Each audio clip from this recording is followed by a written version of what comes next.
الحمد لله الذي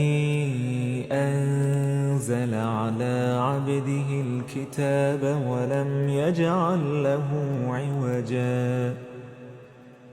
قيما لينذر بأسا شديدا من لدنه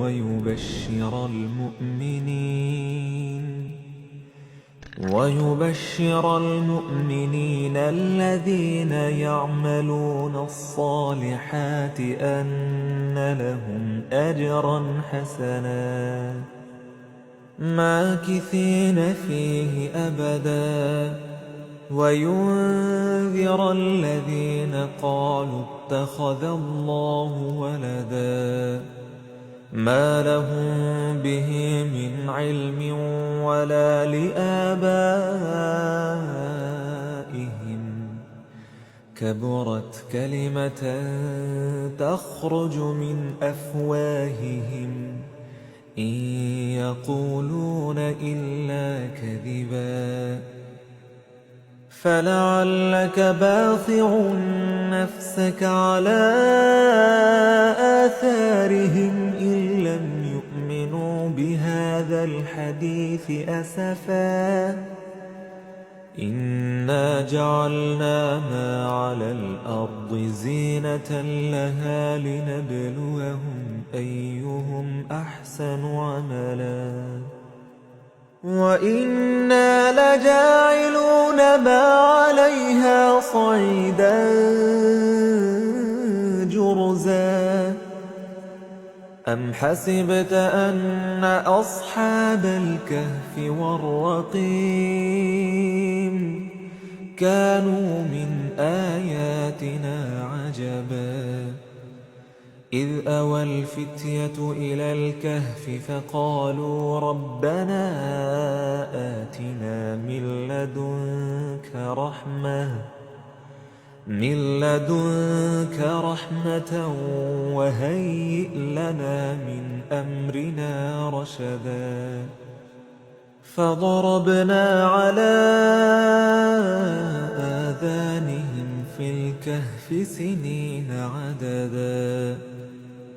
ثم بعثناهم لنعلم أي الحزبين أحصى لما لبثوا أمدا نحن نقص عليك نبأهم بالحق إنهم فتية آمنوا بربهم وزدناهم هدى وربطنا على قلوبهم إذ قاموا فقالوا ربنا رب السماوات والأرض لن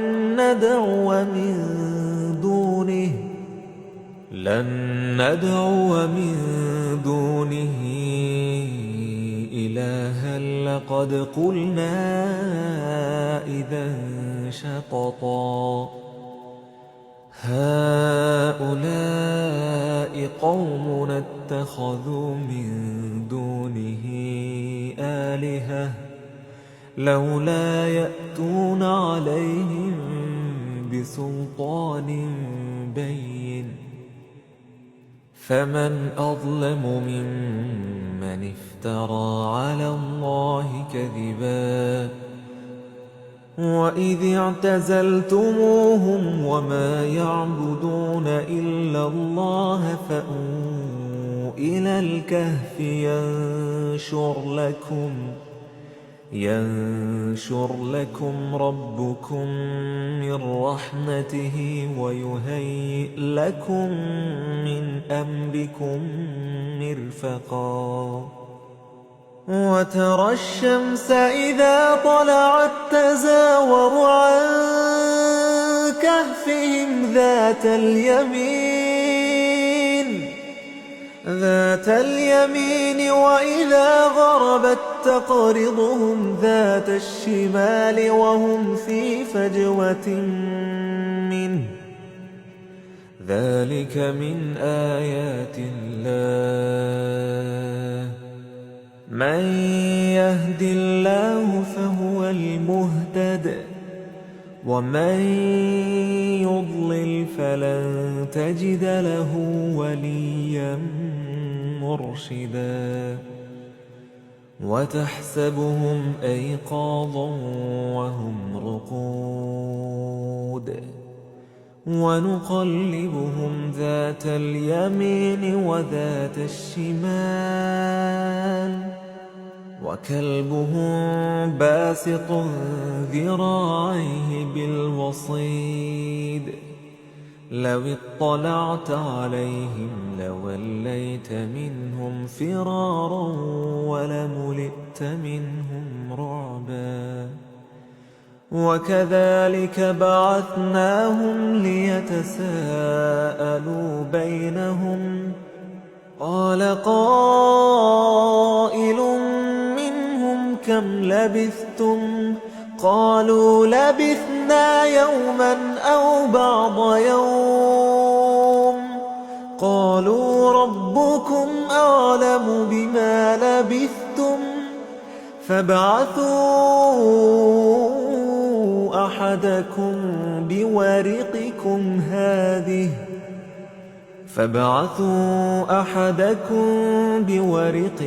هذه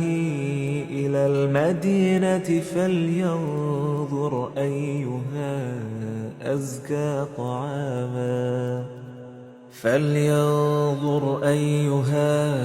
أزكى طعاما فليأتكم برزق منه وليتلطف ولا يشعرن بكم أحدا إنهم إن يظهروا عليكم يرجموكم أو يعيدوكم في ملتهم ولن تفلحوا إذا أبدا وكذلك أعثرنا عليهم ليعلموا أن وعد الله حق وأن الساعة لا ريب فيها إذ يتنازعون بينهم أمرهم فقالوا ابنوا عليهم بنيانا ربهم أعلم بهم قال الذين غلبوا على أمرهم لنتخذن عليهم مسجدا سيقولون ثلاثة رابعهم كلبهم ويقولون خمسة سادسهم كلبهم رجما بالغيب ويقولون سبعة وثامنهم كلبهم قل ربي أعلم بعدتهم ما يعلمهم إلا قليل فلا تمار فيهم إلا مراء ظاهرا ولا تستفت فيهم منهم أحدا ولا تقولن لشيء إني فاعل ذلك غدا إلا أن يشاء الله واذكر ربك إذا نسيت وقل عسى أن يهديني ربي لأقرب من هذا رشدا ولبثوا في كهفهم 300 سنين وازدادوا 9 قل الله أعلم بما لبثوا له غيب السماوات والأرض أبصر به وأسمع ما لهم من دونه من ولي ولا يشرك في حكمه أحدا واتل ما أوحي إليك من كتاب ربك لا مبدل لكلماته ولن تجد من دونه ملتحدا واصبر نفسك مع الذين يدعون ربهم بالغداة والعشي يريدون وجهه ولا تعد عيناك عنهم تريد زينة الحياة الدنيا ولا تطع من أغفلنا قلبه عن ذكرنا واتبع هواه وكان أمره فرطا وقل الحق من ربكم فمن شاء فليؤمن ومن شاء فليكفر إنا أعتدنا للظالمين نارا أحاط بهم سرادقها وإن يستغيثوا يغاثوا بماء كالمهل يشوي الوجوه بئس الشراب وساءت مرتفقا إن الذين آمنوا وعملوا الصالحات إنا لا نضيع أجر من أحسن عملا أولئك لهم جنات عدن تجري من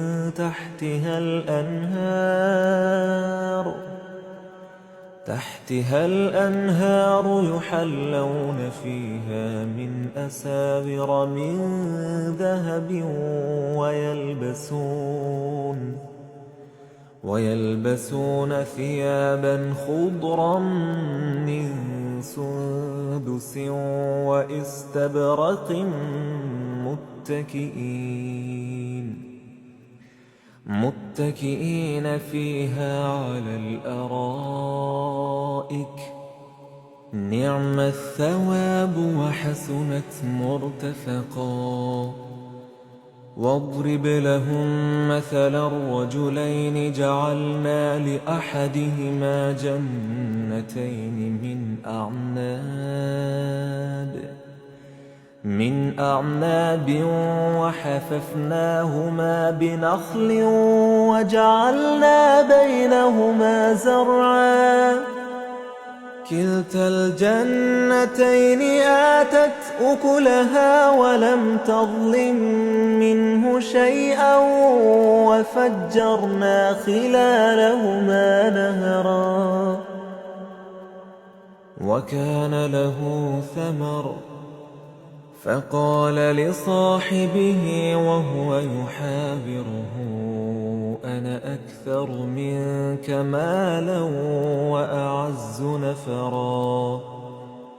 ودخل جنته وهو ظالم لنفسه قال ما أظن أن تبيد هذه أبدا وما أظن الساعة قائمة ولئن رددت إلى ربي لأجدن خيرا منها منقلبا قال له صاحبه وهو يحاوره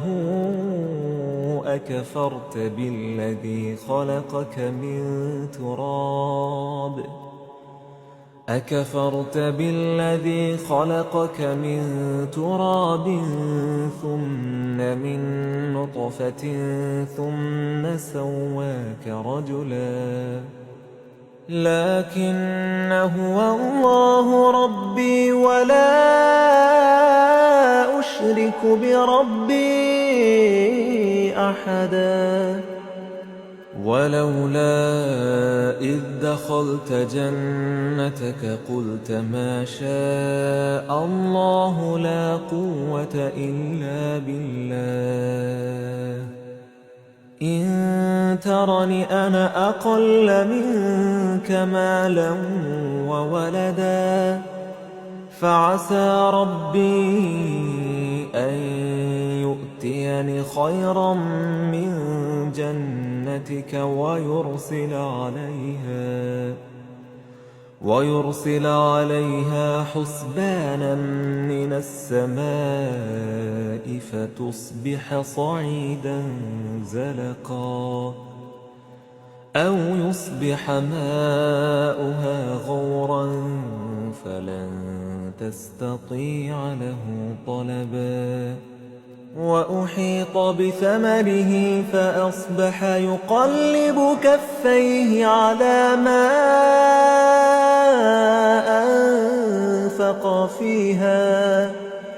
أنفق فيها وهي خاوية على عروشها ويقول يا ليتني لم أشرك بربي أحدا ولم تكن له فئة ينصرونه من دون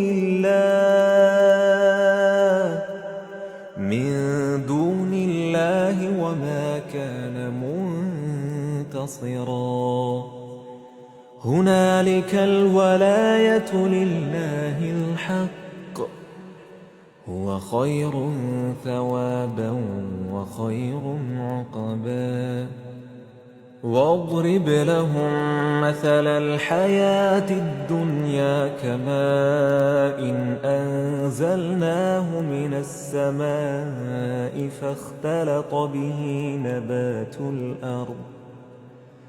فاختلط به نبات الأرض فأصبح هشيما تذروه الرياح وكان الله على كل شيء مقتدرا المال والبنون زينة الحياة الدنيا والباقيات الصالحات خير عند ربك ثوابا وخير أملا ويوم نسير الجبال وترى الأرض بارزة وحشرناهم فلم نغادر منهم أحدا وعرضوا على ربك صفا لقد جئتمونا كما خلقناكم أول مرة بل زعمتم أن لن نجعل لكم موعدا ووضع الكتاب فترى المجرمين مشفقين مما فيه ويقولون يا ويلتنا ما لهذا الكتاب لا يغادر صغيرة ولا كبيرة إلا أحصاها ووجدوا ما عملوا حاضرا ولا يظلم ربك أحدا وإذ قلنا للملائكة اسجدوا لآدم فسجدوا إلا إبليس كان من الجن ففسق عن أمر ربه أفتتخذونه وذريته أولياء من دوني وهم لكم عدو بئس للظالمين بدلا ما أشهدتهم خلق السماوات والأرض ولا خلق أنفسهم وما كنت متخذ المضلين عضدا ويوم يقول نادوا شركائي الذين زعمتم فدعوهم فلم يستجيبوا لهم وجعلنا بينهم موبقا ورأى المجرمون النار فظنوا أنهم مواقعوها ولم يجدوا عنها مصرفا ولقد صرفنا في هذا القرآن للناس من كل مثل وكان الإنسان أكثر شيء جدلا وما منع الناس أن يؤمنوا إذ جاءهم الهدى ويستغفروا ربهم إلا أن تأتيهم سنة الأولين أو يأتيهم العذاب قبلا وما نرسل المرسلين إلا مبشرين ومنذرين ويجادل الذين كفروا بالباطل ليدحضوا به الحق واتخذوا آياتي وما أنذروا هزوا ومن أظلم ممن ذكر بآيات ربه فأعرض عنها ونسي ما قدمت يداه إنا جعلنا على قلوبهم أكنة أن يفقهوه وفي آذانهم وقرا وإن تدعوهم إلى الهدى فلن يهتدوا إذن أبدا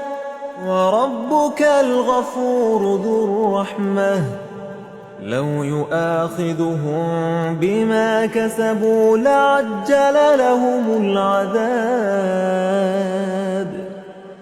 بل لهم موعد لن يجدوا من دونه موئلا وتلك القرى أهلكناهم لما ظلموا وجعلنا لمهلكهم موعدا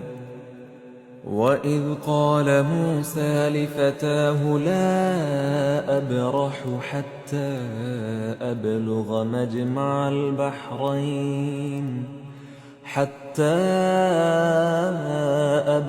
مجمع البحرين أو أمضي حقبا فلما بلغا مجمع بينهما نسيا حوتهما فاتخذ سبيله في البحر سربا فلما جاوزا قال لفتاه آتنا غداءنا لقد لقينا من سفرنا هذا نصبا قال أرأيت إذ أوينا إلى الصخرة فإني نسيت الحوت وما أنسانيه إلا الشيطان أن أذكره واتخذ سبيله في البحر عجبا قال ذلك ما كنا نبغ فارتدا على آثارهما قصصا فوجدا عبدا من عبادنا آتيناه رحمة من عندنا وعلمناه من لدنا علما. قال له موسى هل أتبعك على أن تعلمني مما علمت رشدا؟ قال إنك لن تستطيع معي صبرا وكيف تصبر على ما لم تحط به خبرا؟ قال ستجدني إن شاء الله صابرا ولا أعصي لك أمرا. قال فإن اتبعتني فلا تسألني عن شيء حتى أحدث لك منه ذكرا. فانطلقا حتى إذا ركبا في السفينة خرقها قال أخرقتها لتغرق أهلها لقد جئت شيئا إمرا. قال ألم أقل إنك لن تستطيع معي صبرا؟ قال لا تؤاخذني بما نسيت ولا ترهقني من أمري عسرا. فانطلقا حتى إذا لقيا غلاما فقتله قال أقتلت نفسا زكية بغير نفس لقد جئت شيئا نكرا.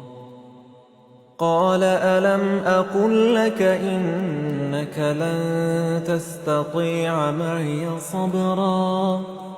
قال إن سألتك عن شيء بعدها فلا تصاحبني قد بلغت من لدني عذرا. فانطلقا حتى إذا أتيا أهل قرية استطعما أهلها فأبوا أن يضيفوهما فوجدا فيها جدارا يريد أن ينقض فأقامه. قال لو شئت لاتخذت عليه أجرا. قال هذا فراق بيني وبينك سأنبئك بتأويل ما لم تستطع عليه صبرا. أما السفينة فكانت لمساكين يعملون في البحر فأردت أن أعيبها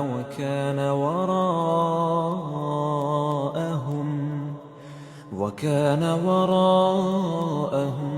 ملك يأخذ كل سفينة غصبا. وأما الغلام فكان أبواه مؤمنين فخشينا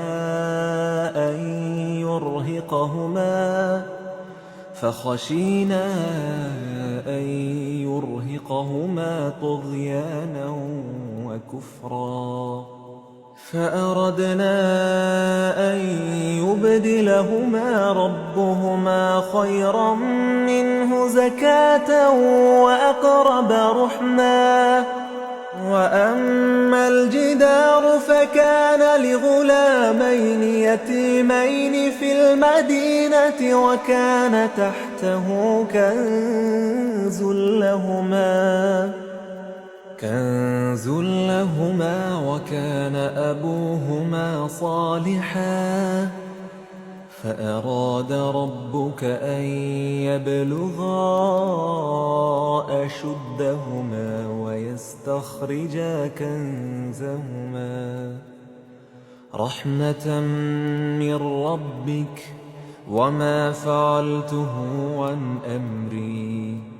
ذلك تأويل ما لم تسطع عليه صبرا ويسألونك عن ذي القرنين قل سأتلو عليكم منه ذكرا إنا مكنا له في الأرض وآتيناه من كل شيء سببا فأتبع سببا حتى إذا بلغ مغرب الشمس وجدها تغرب في عين حمئة ووجد عندها قوما قلنا يا ذا القرنين إما أن تعذب وإما أن تتخذ فيهم حسنا قال أما من ظلم فسوف نعذبه ثم يرد إلى ربه فيعذبه عذابا نكرا وأما من آمن وعمل صالحا فله جزاء الحسنى وسنقول له من أمرنا يسرا ثم أتبع سببا حتى إذا بلغ مطلع الشمس وجدها تطلع على قوم لم نجعل لهم من دونها سترا كذلك وقد أحطنا بما لديه خبرا ثم أتبع سببا حتى إذا بلغ بين السدين وجد من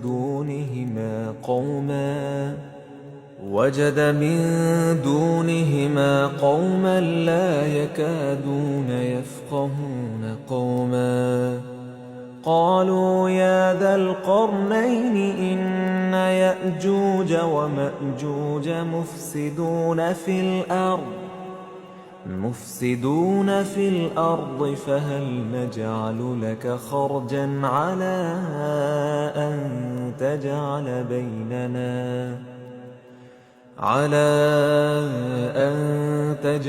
بيننا وبينهم سدا قال ما مكني فيه ربي خير فأعينوني بقوة أجعل بينكم وبينهم ردما آتوني زبر الحديد حتى إذا ساوى بين الصدفين قال انفخوا حتى إذا جعله نارا قال آتوني أفرغ عليه قطرا فما استطاعوا أن يظهروه وما استطاعوا له نقبا قال هذا رحمة من ربي فإذا جاء وعد ربي جعله دكا وكان وعد ربي حقا وتركنا بعضهم يومئذ يموج في بعض ونفخ في الصور فجمعناهم جمعا وعرضنا جهنم يومئذ للكافرين عرضا الذين كانت أعينهم في غطاء عن ذكري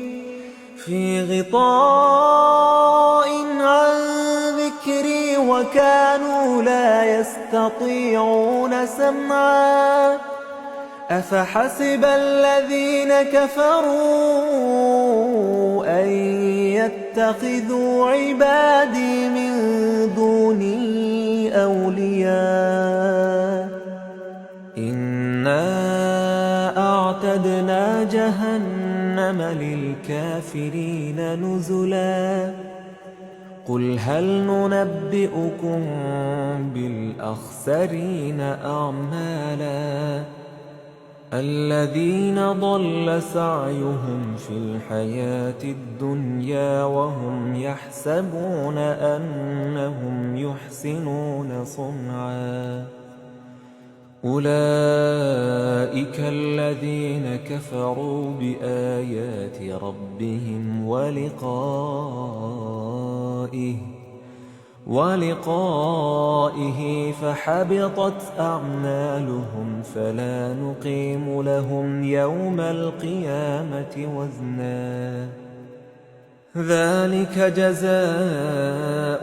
جهنم بما كفروا واتخذوا آياتي ورسلي هزوا إن الذين آمنوا وعملوا الصالحات كانت لهم جنات الفردوس نزلا خالدين فيها لا يبغون عنها حولا قل لو كان البحر مدادا لكلمات ربي لنفد البحر قبل أن تنفد كلمات ربي ولو جئنا بمثله مددا قل إنما أنا بشر مثلكم يوحى إلي أنما إلهكم إله واحد فمن كان يرجو لقاء ربه فليعمل عملا صالحا ولا يشرك بعبادة ربه أحدا.